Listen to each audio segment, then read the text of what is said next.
Hola, bienvenidos a la segunda parte de triage obstétrico, código Mater y el equipo de respuesta a emergencias obstétricas. Llegamos entonces a este siguiente apartado. En esta segunda parte vamos a revisar las actividades, o bueno, vamos a comenzar con las actividades del personal de enfermería. Tenemos dentro del personal de enfermería mucha actividad que es necesaria para poder monitorizar y para poder generar intervenciones directamente con nuestra paciente. En el primero de las responsabilidades tenemos a la enfermera A o la enfermera del brazo izquierdo. Esta enfermera es la encargada de generar monitoreo hemodinámico de nuestra paciente. ¿Cuáles son sus actividades y responsabilidades? Primero, tomar signos vitales, ¿sí? La tensión arterial, la temperatura, la frecuencia cardíaca, la frecuencia respiratoria y la saturación de oxígeno. Aquí, algo importante es que la tensión arterial y los signos vitales deberán ser tomados de forma manual, un baumanómetro, un estetoscopio, tenemos que escuchar los ruidos de Korofkov, tenemos que escuchar los ruidos cardíacos y ya después podemos empezar a tener un monitoreo dinámico, un monitoreo a través de un monitor de signos vitales, pero inicialmente busquemos las herramientas que nos permitan nosotros poder evaluar correctamente los signos vitales de la paciente. También, al estar en el lado izquierdo, será la asistente para la intubación en caso de ser necesario o la colocación de un catéter venoso central. También vamos a poder colocar sonda Foley, sondas nasogástricas y la administración de oxígeno mediante diferentes dispositivos. Forma parte del equipo de entrega en el siguiente servicio o en el servicio correspondiente en donde se tenga que migrar a la paciente para la condición de resolución.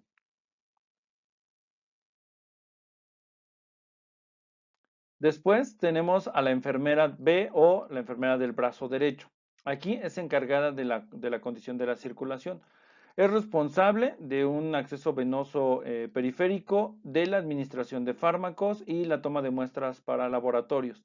También va a tomar glucometría capilar, va a generar, bueno, va a hacer el análisis para tira reactiva de orina, genera el vendaje de miembros pélvicos, está evaluando de forma constante la condición neurológica, ministra los hemoderivados y es la encargada de poner un pantalón antichoque. El pantalón antichoque es un pantalón que viene en dos piezas, una pieza que va hacia la zona pélvica abdominal y la otra que va hacia las extremidades, hacia cada uno de los miembros pélvicos. La idea del pantalón anti-shock es crear presión circunferencial en las extremidades y en la pelvis de la paciente para que la circulación o esta cantidad de sangre que puede estar en las extremidades se mueva hacia los órganos de Diana y se mejore la perfusión con nuestra paciente.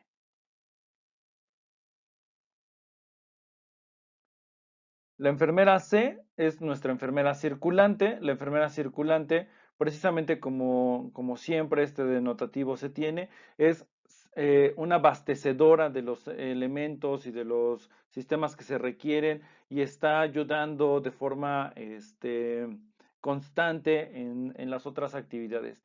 Es la encargada de la preparación de los medicamentos, provee los materiales de curación, prepara soluciones y es la encargada de manejar el carro rojo y la caja roja también. Entonces va a ser la persona que los prepara y después lo mandaría a la enfermera B para que ella pueda ministrar los hemoderivados, las soluciones y la farmacología que esté indicada. Tenemos ahora la enfermera D o la condición administrativa.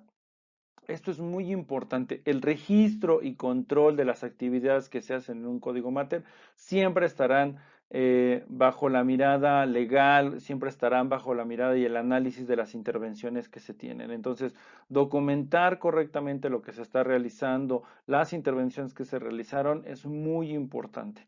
Entonces, el control de fármacos, las soluciones, los hemoderivados que se administraron, los horarios en los cuales fueron administrados, los registros clínicos de la paciente, el control de tiempos en caso de que la paciente esté en paro cardiorrespiratorio, bueno, pues hay que hacer un control de tiempo para poderlo llevar la administración de la farmacología durante la RCP.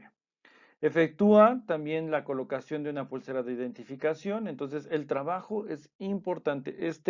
Estas actividades siempre van a estar bajo la mirada de condiciones legales, entonces una buena administración nos puede salvar de muchos problemas. Existen algunos eventos ya relacionados a ciertas intervenciones. En este caso, la paciente con paro cardiorrespiratorio, indistintamente de cuál sea el origen, tenemos que atender las H's y las T's de la paciente de la misma manera, pero es una paciente que no responde, ¿sí? Es una paciente que al contacto ella no nos responde. Checamos el pulso carotídeo de nuestra paciente de forma inmediata y si identificamos que no hay pulso, la activación del código Mater, del código oro y entonces que llegue el equipo de respuesta a emergencia y se inician las compresiones torácicas. Tenemos que comprimir con las mismas características que se tienen en la RCP de forma habitual, una compresión de 100 a 120 compresiones por minuto, una profundidad de 3 de más de 5 centímetros o un tercio anteroposterior del tórax, minimizar las interrupciones, ventilaciones controladas, comprimir fuerte a la paciente. Entonces, eso se sigue haciendo igual. Lo importante que debemos de considerar es la posición de la paciente. ¿Qué haríamos? Colocaríamos a 30 grados sobre su lado izquierdo porque en el lado derecho está la vena cava inferior. El abdomen puede comprimir la vena cava inferior, lo cual disminuiría el retorno venoso hacia la aurícula derecha y no estaríamos teniendo un buen flujo cardíaco a través de las compresiones torácicas o un buen flujo sanguíneo a través de las compresiones torácicas. Por eso la inclinación hacia el lado izquierdo.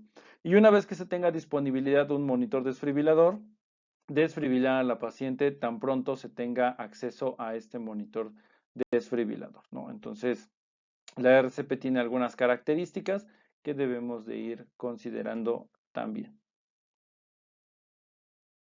Aquí vemos una de las prácticas que hicimos. De hecho, aquí con el maniquí se está dando unas compresiones de 30 por 2. Están generando compresión de forma lateral. Vemos aquí que está inclinada 30 grados hacia su costado izquierdo, mientras están realizando intervenciones de reanimación cardiopulmonar. ¿Cuáles pueden ser las causas del paro cardíaco en el embarazo? Pueden ser variadas las situaciones que lleven a esta condición, desde las complicaciones en la anestesia, los accidentes, el traumatismo, los sangrados en la paciente, una hemorragia obstétrica, condiciones cardíacas, sobredosis de fármacos o el uso de drogas, puede estar relacionado a causas de embolismos, fiebre, hipoxia, alteraciones hidroelectrolíticas y hipertensión. Pueden ser razones que van a precipitar el paro cardíaco en la mujer embarazada. La idea es poder contener cada una de ellas y verificar que no sean las causas, poder ir descartando estas condiciones. Llegamos ahora a un siguiente punto que es la hemorragia obstétrica, que es uno de los puntos que queremos atender. Según el Colegio Americano de Ginecología y Obstetricia, a la hemorragia obstétrica se va a considerar como la pérdida sanguínea mayor a 1000 mililitros. Esta pérdida de sangre estará acompañada de los datos de baja perfusión, alteración del estado mental, disminución del gasto cardíaco, una coloración de piel distinta, ya sea pálida o cianótica, o dentro de las primeras 24 horas. Esto es independiente de la condición de resolución, si fue una cesárea o si fue un parto vaginal, no importa cuál haya sido la causa, la situación de resolución, está presente en cualquiera de estos escenarios a través de la pérdida de sangre. Existen muchas razones, ¿sí? Aquí se enlistan causas que pueden precipitar una hemorragia posparto y bueno, pues hay muchas. La idea es que se puedan tener y poder observar cada una de ellas, desde un óbito, sepsis, preeclampsia, macrosomías, polidrapnios, inversión uterina, trauma del tracto vaginal, anestesias generales, multiparidad, uso prolongado de oxitocina. Bueno, Aquí enlistamos gran cantidad de ellos. Dejamos aquí para que puedan observar cada uno. Pero la situación es cómo vamos a buscar el proceso de resolución de esta hemorragia posparto, ¿no? Es ahí donde tendremos que centrarnos en nuestras actividades. Importante no menospreciar, y ya lo veíamos desde el video de la primer parte sobre las urgencias y emergencias obstétricas, no tenemos que minimizar los hallazgos que podemos tener con nuestra paciente, ¿sí? No subestimemos los hallazgos y es importante entonces no utilizar elementos que nos puedan conflictuar la toma de decisiones. Por ejemplo, el sangrado es abundante, el sangrado es escaso, pero ¿cuál es la distancia o cuál es lo que separa de ser abundante a ser escaso o ser moderado? ¿Sí? ¿Qué es lo que lo representa? Podemos utilizar entonces esta clasificación visual para la hemorragia. Vemos desde que una toalla sanitaria puede estar manchada y nos da 30 mililitros, en donde una compresa de gasa de 45 por 45 centímetros nos da un aproximado de 350 mililitros, en donde la sangre se derrama al piso, pueden ser ya hasta 100 centímetros bueno, alrededor de 100 centímetros de diámetro, pueden hacer referencia a 1000 mililitros, en donde cuando lleguemos con la paciente toda la cama o bueno, parte de la ropa de cama está llena de sangre, 1500, y la siguiente imagen que tenemos aquí, bueno, que bueno, no se observa correctamente, pero es en donde ahora la sangre se desborda también por los laterales, es más de 2000 mililitros.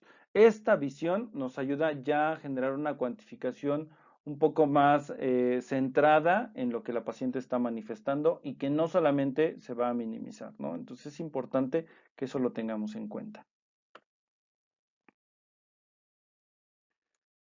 ¿Qué intervenciones se pueden realizar? Bueno, en la hemorragia posparto tenemos primero que visualizar o tenemos que entender que puede haber tono para la involución uterina. El útero se va a tener que empezar a contraer, bueno, por aquí lo tenemos. El útero se va a empezar a contraer y eso va a permitir que el sangrado empiece a disminuir y regrese a una posición mucho más anatómica después del alumbramiento.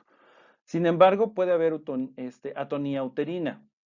Si hay tonicidad normal, entonces y existe un sangrado importante, se tendría que revisar el canal de parto. Se puede utilizar una exploración manual o a través de una pinza de anillos se puede hacer una exploración. Si se consideran o se pueden visualizar algún tipo de traumatismo, como pueden ser desgarros, laceraciones o hematomas, se deben reparar.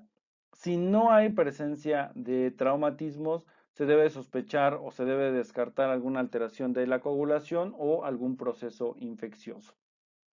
En cualquiera de las situaciones, el masaje uterino nos empieza a generar la primer línea para ayudar a que pare este sangrado o esta hemorragia postparto. Si hay presencia de atonía uterina, igual tenemos que revisar cavidad. Hay que negativizar restos en cavidad, verificar que no existan residuos en cavidad, descartar acretismo placentario y descartar algún tipo de ruptura uterina. ¿Qué se hace? Se tendría que hacer una compresión bimanual mientras se genera administración también de uterotónicos y el masaje uterino. Estos tres en combinación tienen que ser de forma inicial y existen otras herramientas que se pueden utilizar para poder atender o poder minimizar el sangrado transvaginal que va a tener nuestro paciente, bueno, en este caso una hemorragia posparto. La farmacología está acompañada de una compresión bimanual y de masaje uterino, ¿sí? Se está haciendo masaje uterino, es decir, se va a tomar el útero y se va a masajear, ya sea que si la forma de resolución fue a través de un parto vaginal, pues se hará sobre la piel de la paciente para el masaje uterino, y si es en una cesárea, muchas de las veces el útero es masajeado de forma directa. Se pueden utilizar farmacología o se tiene que utilizar farmacología en ese momento. Una de las que se utiliza es la oxitocina. En esta se va a administrar de 10 a 40 unidades por 500 a 1000 mililitros en infusión continua o 10 unidades intramusculares para la paciente. Sus contraindicaciones son raras, usualmente no va a presentar algún efecto adverso de importancia, sin embargo, existe una posibilidad de generar náuseas, vómito, hiponatremia en dosis que se estén administrando de forma prolongada. Tenemos otro fármaco que podemos utilizar, la ergonovina o ergomitrina. En esta se va a administrar de 0.2 miligramos intramuscular cada 2 a 4 horas. Está contraindicada en presencia de hipertensión, preeclampsia, enfermedades cardiovasculares. También tiene efectos adversos como pueden ser náuseas, vómito y hipertensión severa. Por eso está contraindicado en estas características en donde la presión arterial va a estar aumentada. Tenemos también el misoprostol. El misoprostol se va a administrar de 600 a 1000 microgramos vía oral, sublingual o rectal en dosis única. Sus contraindicaciones también son raras, salvo que la paciente pueda tener hipersensibilidad al fármaco o a las prostaglandinas. Y también puede presentar efectos adversos como el vómito, diarrea, escalofríos, fiebre transitoria y cefalea es lo que se va a poder presentar con nuestra paciente.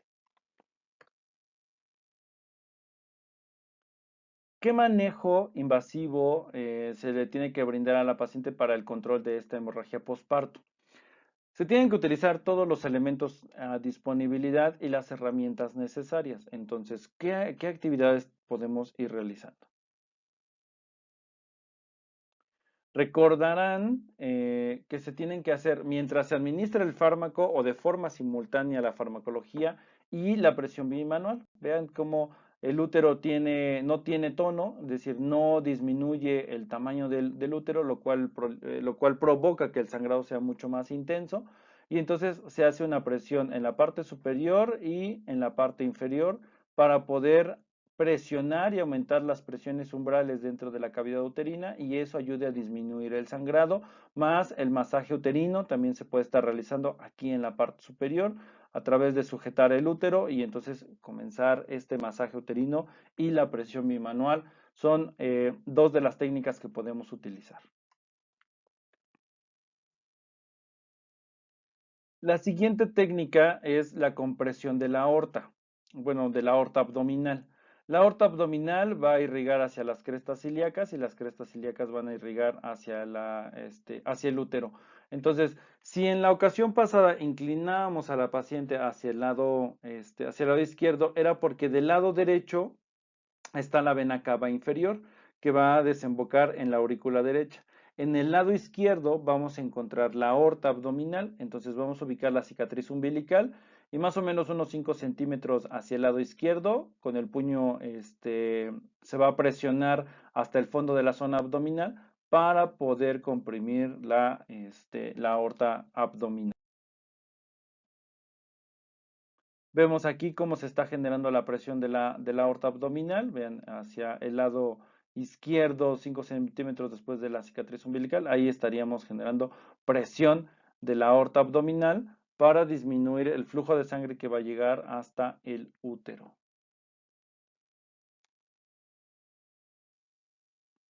Hola, bienvenidos al taller. Hoy vamos a explicar la técnica SEA, la cual consiste en el pinzamiento de arterias uterinas por vía vaginal. ¿Qué es lo que vamos a necesitar de instrumentos? Vamos a ocupar 2 valvas, 2 pinzas de anillo rectas, 2 pinzas de anillo curvas y una sonda Foley. Solicitaremos ayuda para mantener las valvas. Y el segundo paso va a ser tomar con una pinza de anillos recta el labio anterior del cérvix y con la segunda pinza de anillos el labio posterior. Esto va a ser para poder direccionar y buscar nuestras arterias uterinas. Vamos a movilizar la valva hacia un lado para posteriormente hacer un tacto. Vamos a recorrer nuestras pinzas hacia el lado que vayamos a hacer el tacto y posteriormente palpamos hasta donde sintamos, se puede sentir el pulso de la arteria uterina o el ligamento cardinal o de McEnroe. Una vez que identificamos el pulso de la arteria uterina o el ligamento cardinal o de McEnroe, vamos a tomar nuestra pinza de anillo curva, orientada medialmente, y vamos a introducirla en un ángulo de 45 grados y pinzamos.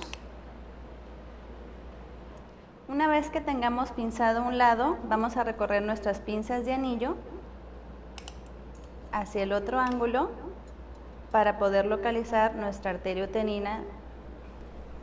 Tacto vaginal, palpamos la arteria uterina o el ligamento cardinal y colocamos nuestras pinzas de anillo con la orientación medial a 45 grados y pinzamos.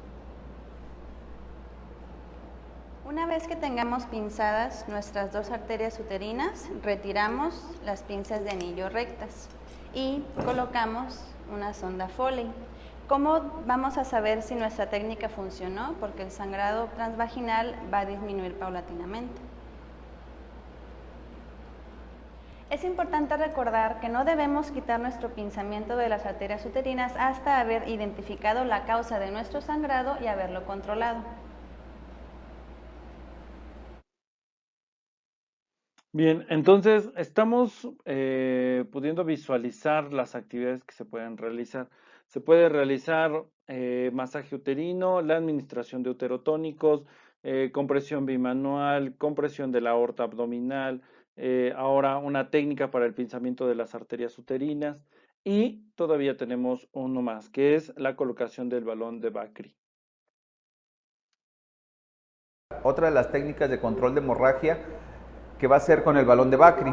El balón de Bakri pues es una sonda, ¿sí?, la cual el principio de esto es hacer una compresión mecánica sobre el lecho placentario que se encuentra sangrando. Para esta técnica pues necesitaremos un balón de Bakri, necesitaremos valvas, dos pinzas de anillos rectas y una tercera pinza de anillos en la cual vamos a ayudarnos para colocar o introducir el balón de Bakri dentro del útero.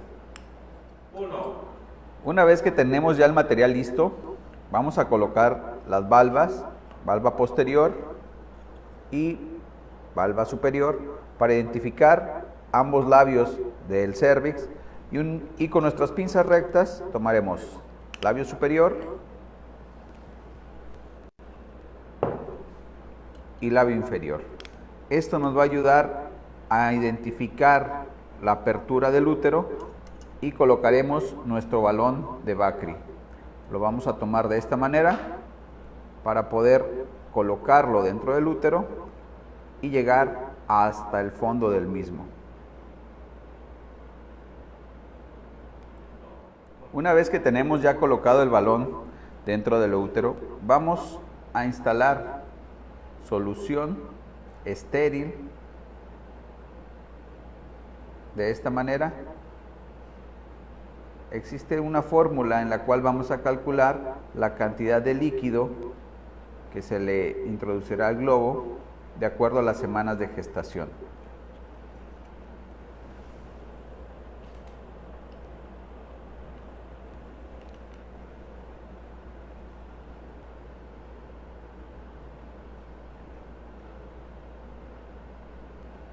Una de las maneras en la cual nosotros, de manera indirecta, también vamos a darnos cuenta que el balón de Bakri está haciendo su función, es que el sangrado va a empezar a disminuir.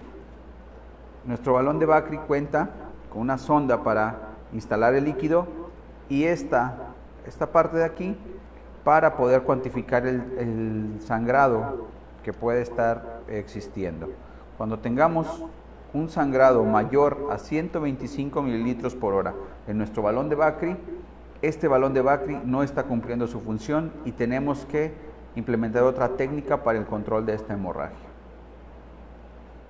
Una vez que se haya colocado el balón de Bakri, no debemos de olvidar la importancia de colocar una compresa dentro de vagina, que esto nos va a ayudar a evitar que el balón se expulse, ¿sí?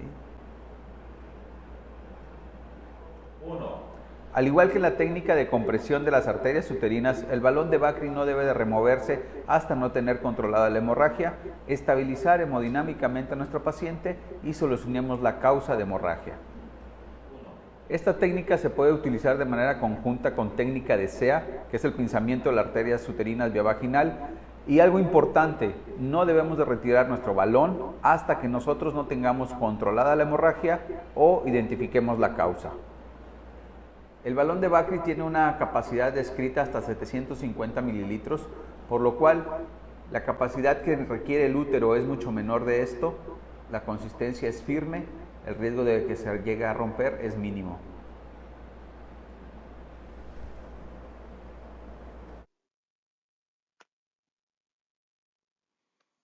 Bien, pues hemos atendido hasta este punto la segunda parte. Les agradecemos muchísimo el estar observando estos videos. Recuerden suscribirse al canal, ir generando los comentarios en estos videos que son en un formato, en una disponibilidad exclusiva. Y bueno, pues nos estamos viendo en las siguientes entregas, los siguientes videos. Cuídense mucho, nos estamos saludando. Chao.